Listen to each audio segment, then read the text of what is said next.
Good morning, everyone, and thank you very much for the chance for me to be here. I know many of you. The ones I haven't met, I'm Kit McConnell, the IOC Sport Director. Good friend of volleyball, I hope. And at the start, Ari, let me pay my respects for the incredible job you've done now and moving forward as the Honorary President. Fabio, congratulations, buddy. And we're here for you every step of the way. And we build on an incredible games when we look forward to the next steps. It's just 92 days now since the closing ceremony in Paris. I'm sure everyone in the room was either there or watching it on TV, and we'd just like to start by reliving some of those incredible moments from Paris.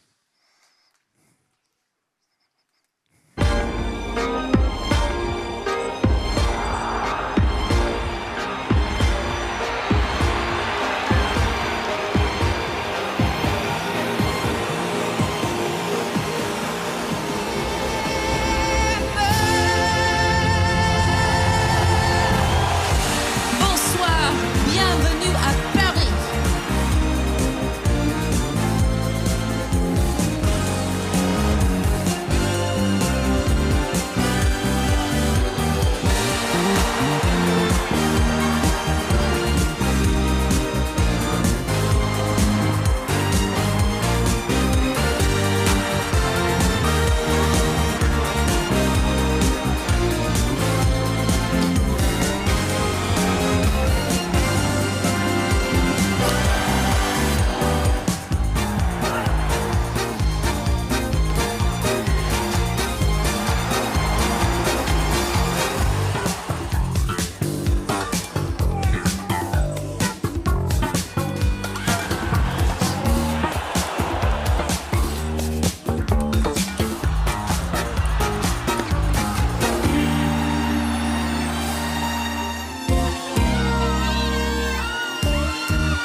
Thank you. It's an amazing combination between music and sport, huh? And don't worry, you'll see a little bit more volleyball before I finish.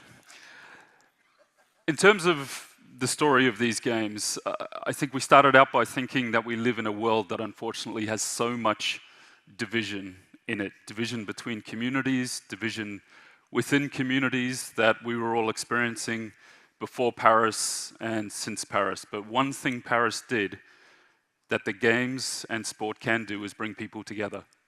And we had athletes in Paris from 206 different nationalities. And they lived together in the Olympic Village in peace. They competed in peace. There was peace in the stands. There was peace in the streets of Paris.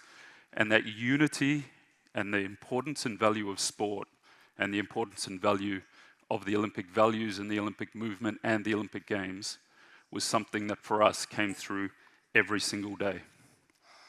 These games brought out the best in so many different ways. The best of sport. We had 125 Olympic records, 32 world records, 2 every day. The performances on the field of play were just incredible.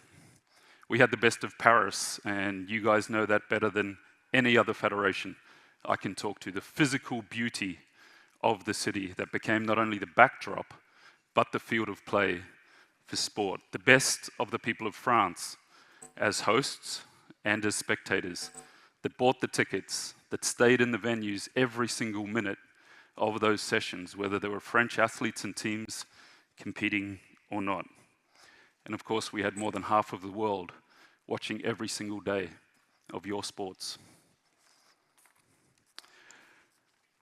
Like volleyball, we come from great traditions, but we also really focus on innovation. And one thing the French did, and you saw this in both beach and volleyball, was build on the traditions, but also seek to see where we could take the games to a new level. Where could we innovate building on those traditions?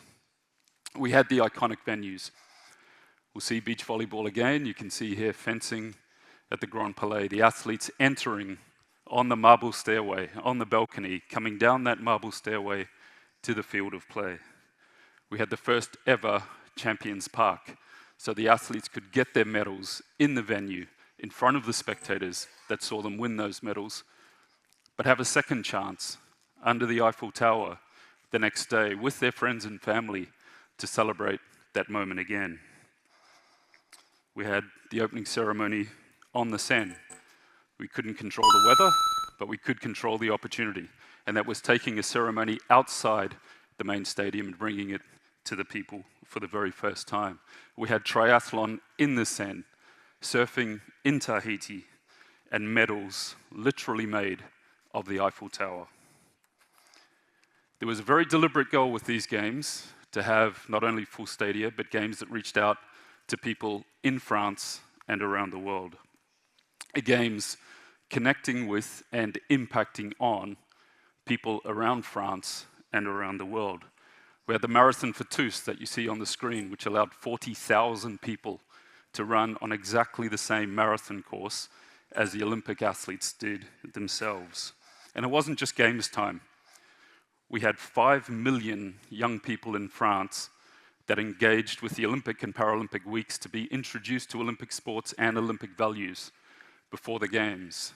And as a legacy from the Games, there's now 30 minutes of physical activity built into the daily program of young people in France, embedded in French law, and now reflected in the primary schools across all 36,800 primary schools in France as a legacy of hosting these games. We talk about the fans, and while the sports made it spectacular, the fans gave that atmosphere in the venues and broadcast around the world. The French sold nearly 10 million tickets to these games. They had an additional 2 million that attended the road events, the cycling road, the marathon, the triathlon, and the others. That made 12 million people that watched these games in person, which is an Olympic record and gave an incredible opportunity to those people. Yu Chao talked about the 450,000 people that attended beach volleyball. We had over 1 million also attending athletics, the highest ever number for a single sport at a single games. In basketball, we also had 1 million people attending the indoor and the 3x3 competitions. Rugby sevens, over 500,000, handball, 500,000. And on one day alone, the 30th of July, we had 743,000 people attending Olympic sport. All of this gave us a base to engage with the world, and John was talking about once upon a time and the storytelling, the messaging that we have to get across. We're more and more digital, as you heard earlier. For us, we rely hugely on our digital media platforms to take these messages out to the world. On our platforms alone, we had over 12 billion, with a B, 12 billion engagements on social media to get the messages, the sport, and the athletes out to the world. We had over 32 million new followers on our platforms during the Games, and that means across the Olympic platforms, the digital media platforms now, we have over 300 million people that we can engage with, telling your stories, your athlete stories on a daily basis. Gender equality. We see how important it is. It was great to see the number of delegates you had here yesterday. For us, we've followed your lead. I think you've been gender equal for a long time. It took us a little bit longer. We had the first modern games in 1896. It took us 128 years to get to gender equality, but we got there in Paris. We had exactly the same number of male and female athletes in Paris.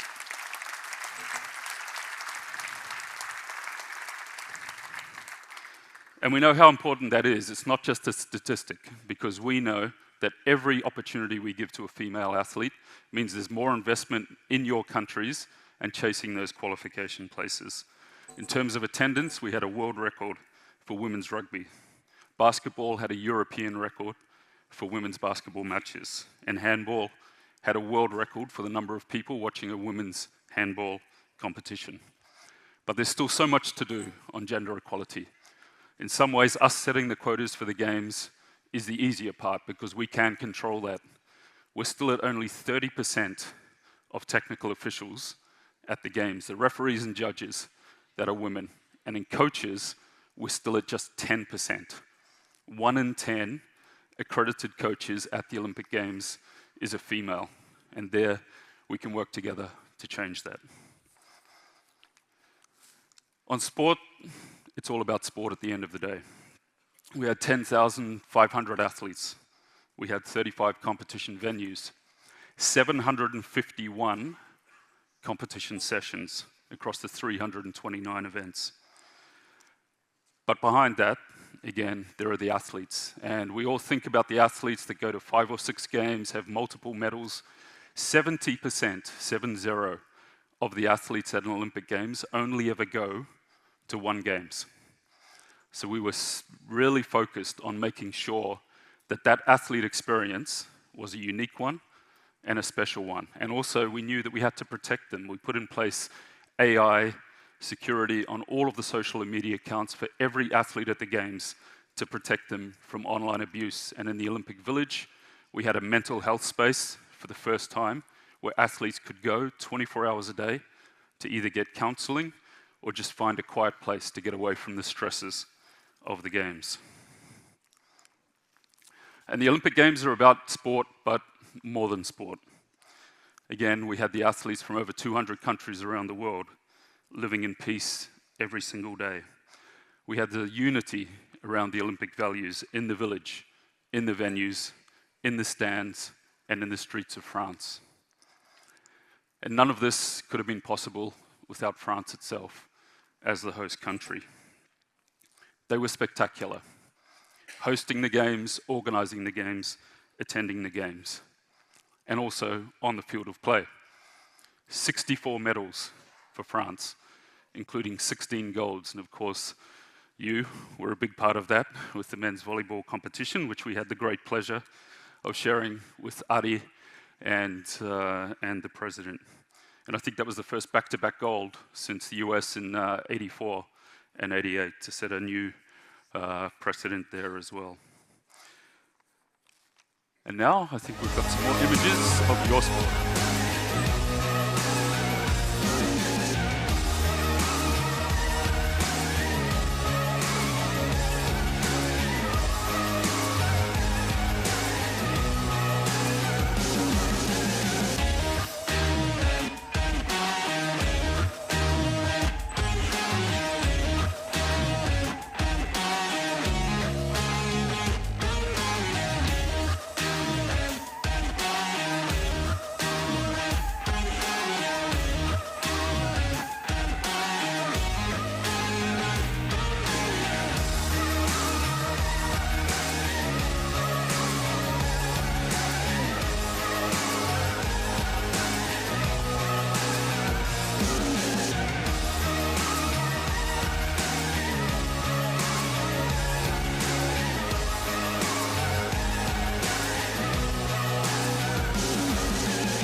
So just to finish with a couple of points.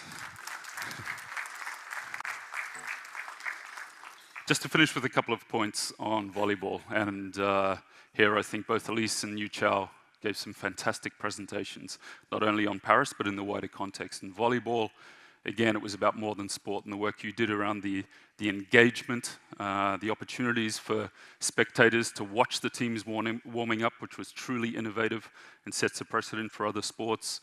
Equally, those engagement opportunities, I think you had 300,000 people introduced to the sport, which is just amazing and not something we could do, but you could do.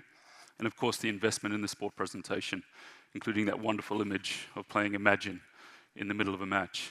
And again, you're truly innovative in this space.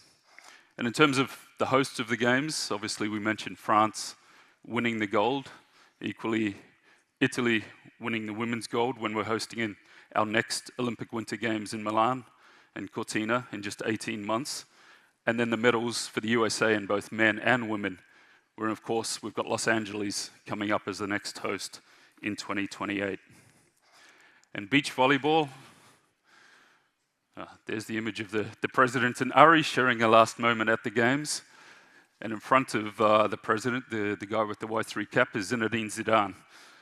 So you had some star quality, and Tony Estanguet, the president of the organizing committee, doing what he was always doing during the games, on the phone solving some problems. And beach, again, I don't know how many times we can say it, was just incredible. I think that venue, that imagery, was not only the image of these games, it's going to take a long time before we come up with something that will replace that as an image of the games more generally. And that doesn't come from nothing. I think Yu Chao, you mentioned over 100 beach volleyball events run by the FIVB on an annual basis now. That's the base on which we can achieve Olympic success. We cannot do it without what you're doing in your own sport. And again, on the field of play, the Swedish, who are the current Youth Olympic champions from Buenos Aires, as well as now the Olympic champions.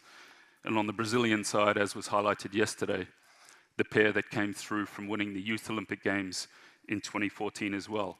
And this is the pathway, this is the investment that you have made that shows that pathway from the youth to the top of the Olympic podium. And then just finally, Ari, again, a huge thank you. I think you felt the president's warmth and respect that came through on the video that you played a couple of days ago. It's great to have you continuing as the honorary president and the president of the foundation. We'll keep the partnership there, I'm sure. Fabio, again, buddy, it was amazing to see the vision come to light yesterday. And just very quickly on yesterday, off script, I was amazed by two things yesterday, being lucky enough to be here at the Congress. Number one, the substance of what was being presented. Behind each of those presentations was not only hard work, but real achievement. That was number one. And number two was the spirit in the room. We saw it respecting Ari, we saw it with the acclamation of Fabio, but you could sense the unity in the volleyball family. And that combination of substance and the spirit is something quite incredible to move forward from. And finally, John, kia ora. We're both a long way from New Zealand, but hopefully you can feel how close we are organisationally, and the partnership will take forward as well. And in all of this, we'll do it with the Olympic spirit and the Olympic motto. We will help you go faster, we will help you reach higher, and we will help you be stronger, and we'll do it together. Thank you.